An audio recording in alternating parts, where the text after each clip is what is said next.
Hi, it's Steve. Today we'd like to show you how to change the left-hand drawer glide on your range. It's a really easy repair. Let me show you how we do it.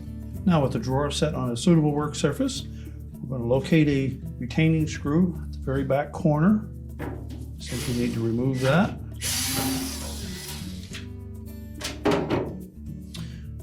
We can remove the old glide and discard it. Now when installing the new one, we want to make sure that this elongated piece is facing up and is outside of the body. This tab that the screw hole is in is going to line up with the screw hole in the rear, and the small tab on the side will fit into that slot located right opposite the screw. So just make sure that it presses flush up against the outside edge of that drawer. Screw hole should line up.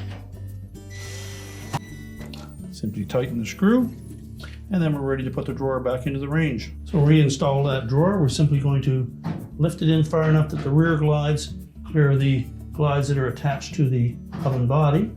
Make sure they engage the tracks.